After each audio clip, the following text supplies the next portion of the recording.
Usted habrá escuchado que somos seres únicos e irrepetibles, y será quizás por nuestro color de piel, nuestro tipo de cabello y en general por nuestras particularidades físicas.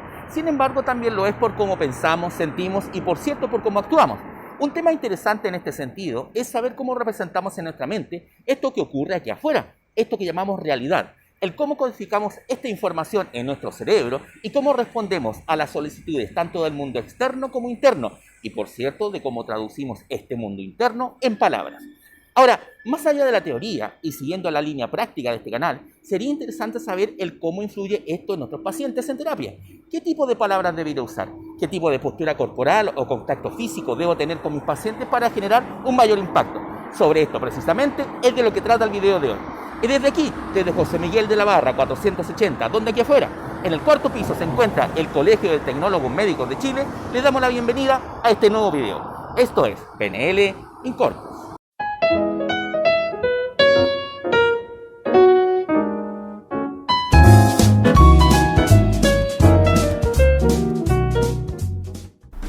Una de las primeras cosas que debemos saber, tomando como base lo planteado por la PNL, es que captamos el mundo que nos rodea a través de nuestros sentidos.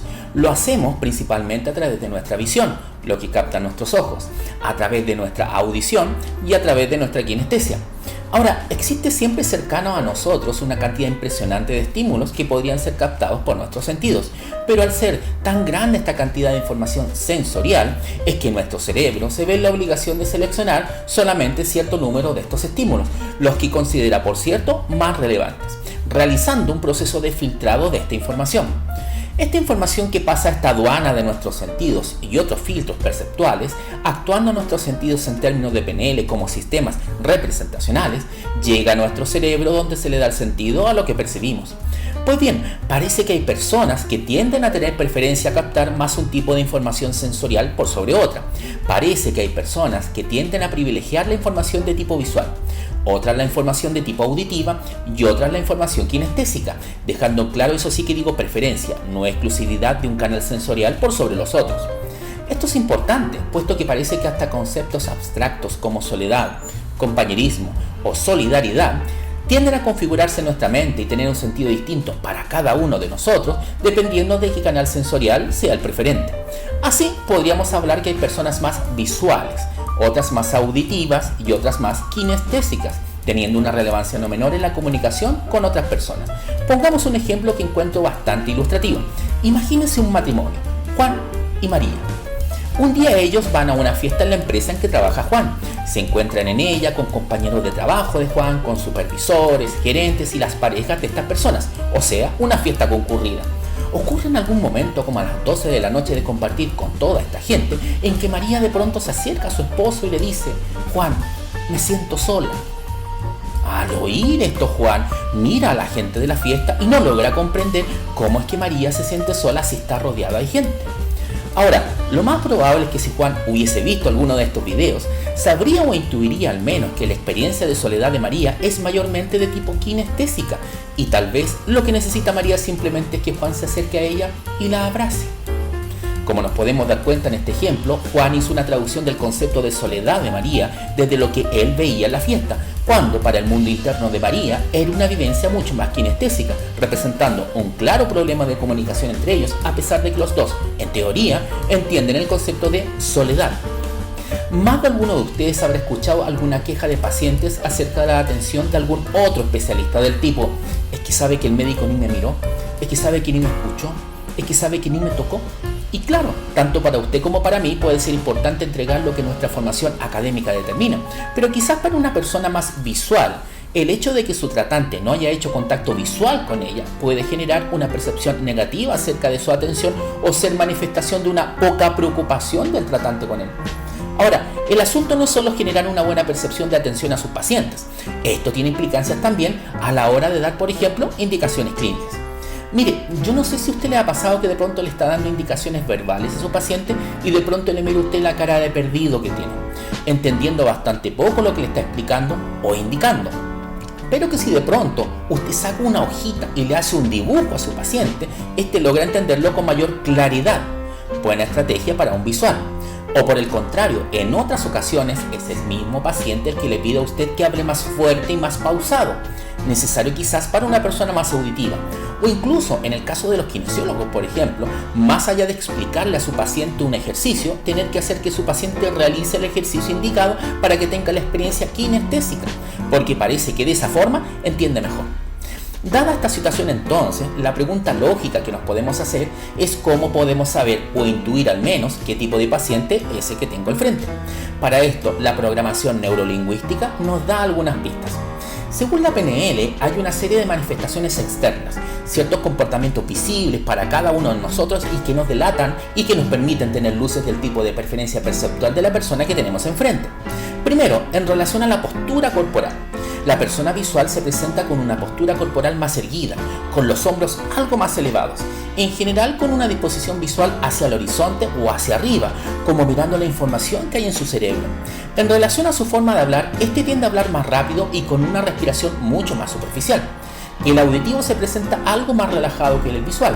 Algo característico es una forma de hablar más pausada y mejor pronunciada y con cambios del tono de voz para darle énfasis a algunos aspectos de lo que dice. También tiende a dirigir su mirada hacia el lado como si estuviera conversando consigo mismo. El kinestésico, por su parte, se presenta con una disposición corporal más baja, relajada. Su forma de expresarse es más cansina. Su mirada tiende a ir hacia abajo, hacia su pecho y dirigir sus manos hacia su cuerpo. Además de estas manifestaciones visibles, existe otro elemento importante de considerar que es el lenguaje verbal. Así entonces, la persona con preferencia visual tenderá a usar palabras o frases de tipo visual, tales como vislumbrar, mirar o emitir frases del tipo tengo claro el asunto, o el futuro se ve negro, o su presentación fue brillante. En definitiva, palabras de base sensorial o de referencia visual. La persona de preferencia auditiva, por su parte, podría usar frases como repítemelo palabra por palabra, o escucha la voz de la experiencia, entre otras. Y por último, el kinestésico con palabras y frases ligadas a la corporalidad o a las sensaciones corporales, pudiendo expresar, por ejemplo, que se siente cómodo con alguna opinión, o expresar que le llegó el mensaje, o utilizar frases como poner el dedo en la llaga, o decir que una persona tiene olfato para los negocios. Si nos damos cuenta, existe una correlación entre la base sensorial desde donde emanan las expresiones y las palabras utilizadas. Y bueno, ahora que ya sabemos que hay personas que experimentan su vida preferentemente desde un tipo de canal sensorial y esto se ve reflejado en cierto tipo de comportamientos que son visibles para nosotros, la pregunta final es ¿qué puedo hacer con toda esta información? Existe dentro de la PNL un concepto que es el de rapport, que es un concepto que dice relación con establecer puentes comunicacionales con otras personas. Algunos definen este concepto como la sintonía que existe entre dos o más personas en el acto de comunicar. Cuando usted ve a dos personas conversando, se podrá dar cuenta que en general, entre más rapport o sintonía existe entre ellos, en general, su disposición corporal, sus gestos, la velocidad con que se mueven, tienden a igualarse. Al contrario, cuando usted ve a dos personas que no están en sintonía, se podrá dar cuenta que en general estos elementos, postura, gestos, volumen de la voz, etc., tienden a diferenciarse bastante el uno y el otro. Y uno no tiene que tener una muy buena habilidad de observación para darse cuenta de esta situación y suponer, por ejemplo, que existe algún tipo de conflicto entre ellos. Es más, cuando existe sintonía entre dos o más personas y observamos que una de ellas cambia su postura corporal, la otra inconscientemente tiende a igualar ese cambio. Esto ya lo hacemos de manera inconsciente, o sea, cuando llega nuestro paciente cabizbajo y nos dice que se siente mal, o sea, usted no llega y le dice «Hola señora, ¿cómo está?». Claro que no, usted se ajusta al estado de su paciente y ajustarse a su estado parte por igualar su postura, su tono y volumen de voz y se prestará a escucharla para saber qué le pasó.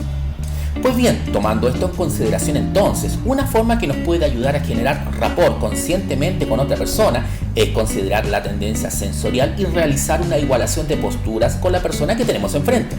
Claramente con esto me refiero a algunos aspectos y de manera sutil. Posición de piernas, brazos, inclinación del rostro, si no va a generar un efecto contrario, creyendo en nuestro paciente que tal vez nos estamos burlando de él. Otra forma que nos puede ayudar a establecer este puente de comunicación o entendimiento con nuestros pacientes es igualar los predicados verbales, el tipo de palabras que usamos con ellos. Utilizar palabras visuales, auditivas o kinestésicas de acuerdo a las emitidas por nuestro paciente. Si percibe que su paciente utiliza palabras y gestos que indican que es más visual, sería bueno hablarle en visual.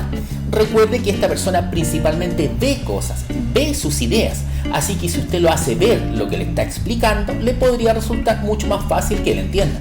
Recuerde lo que vimos en el video anterior. Cuando uno le habla a otra persona, no le habla a la persona en sí, sino a su mundo interno, al mundo de sus representaciones mentales, al conjunto de imágenes, sonidos y sensaciones que podríamos definir como su pensamiento.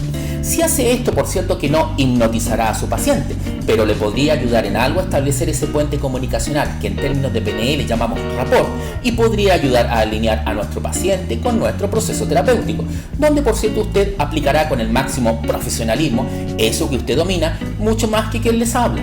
¿Y por qué razón? Porque al final de cuentas el terapeuta es usted.